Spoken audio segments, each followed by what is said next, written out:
राजस्थान की राजनीति में इन दिनों अंतर विधानसभा सीट चर्चाओं का केंद्र बनी हुई है, क्योंकि इस सीट पर उपचुनावों की घोषणा हो चुकी है।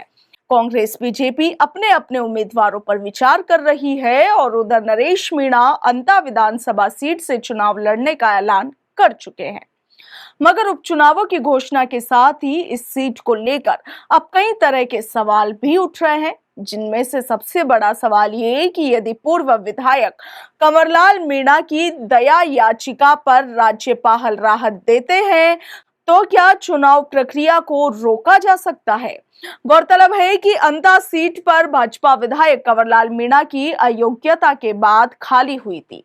उन्हें 1 सालों पुराने मामले में अदालत ने 3 साल से अधिक की सजा सुनाई थी, जिसके बाद विधानसभा सचिवालय ने कंवरलाल मीणा की सदस्यता समाप्त कर दी थी। इस पर कंवरलाल मीणा ने अपनी सजा में कमी की मांग करते हुए राज्यपाल हरिभाऊ बागड़े के पास दया याचिका दाखिल की थी। इस याचिका पर राजभवन की तरफ से राज्य सरकार को पक्ष रखने को कहा गया था और इस पर राज्य सरकार ने इस याचिका को 5 दिन पहले अपनी सिफारिशों के साथ राजभवन को भेज दिया है। मामला फिलहाल विचाराधीन है, लेकिन यदि राज्यपाल सजा 3 साल से कम कर देते हैं तो कंवरलाल की सदस्यता बहाली को संभावना बन सकती है। हालांकि निर्वाचन आयोग की ओर से अंता सीट पर उपचुनाव की अधिसूचना जारी की जा चुकी है और ऐसे में संवैधानिक तौर पर चुनाव प्रक्रिया को रोकना आसान नहीं होगा।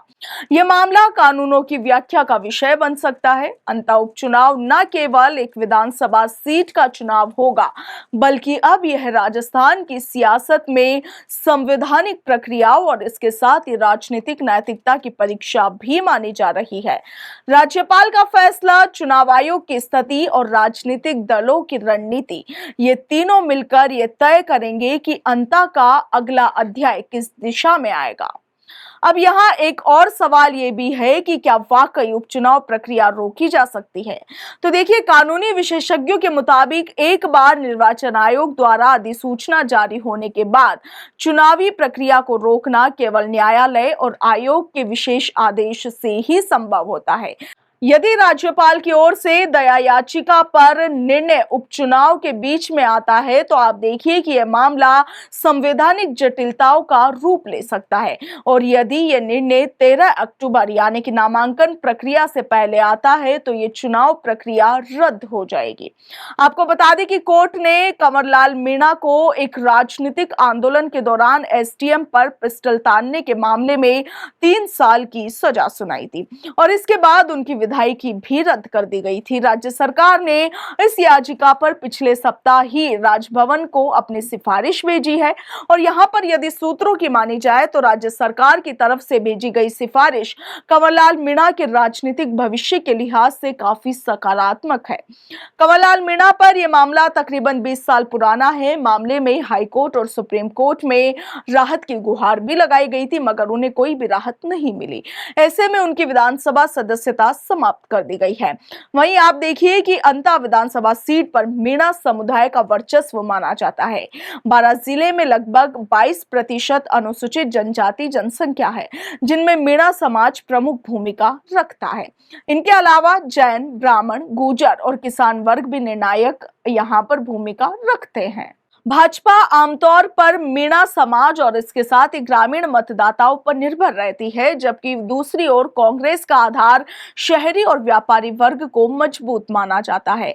2023 में मीणा समुदाय के एकजुट समर्थन से ही भाजपा को फायदा हुआ था, जबकि 2018 में कांग्रेस को विकास और स्थानीय नेतृत्व के मुद्दों पर बढ़त मिली थी।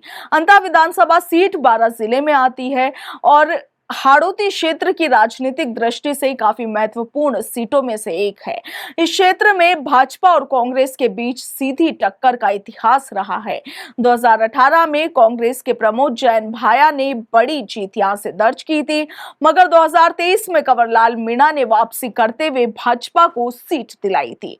आप देखिए कि उपचुनाव के लिए अभी तक किसी भी दल ने आधिकारिक उम्मीदवार अपने घोषित नहीं किए हैं, मगर कांग्रेस खेमे में पूर्व मंत्री प्रमोद मनोज जैन भाया सबसे मजबूत दावेदार माने जा रहे हैं। भाजपा को नया चेहरा इस सीट पर तलाश करना पड़ सकता है, क्योंकि कंवरलाल मीणा की स्थिति अभी दया याचिका के निर्णय पर निर्भर है। वहीं यदि उपचुनाव की नौबत आती भी है तो कंवरलाल मीणा की पत्नी भगवती मीणा भाजपा के टिकट की मजबूत दावेदार हो सकती है। राजनीतिक जानकारों का मानना है कि यदि भाजपा कंवरलाल मीणा के परिवार या फिर मीणा समुदाय से किसी को टिकट देती है तो जातीय समीकरण एक बार फिर से पार्टी के पक्ष में आ सकते हैं। मगर यहां पर नरेश मीणा बीजेपी और कांग्रेस दोनों का ही गेम प्लान बिगाड़ सकते हैं। नरेश मीणा ने इस सीट से निर्दलीय चुनाव लड़ने का ऐलान कर दिया है, मगर इसके साथ ही वो बार बार ये भी कह रहे हैं कि यदि कांग्रेस चाहे और मुझे अंता विधानसभा सीट से टिकट दे दे तो वो अभी भी कांग्रेस में आने को तैयार है। Bureau report, Punjab Kesari, Rajasthan.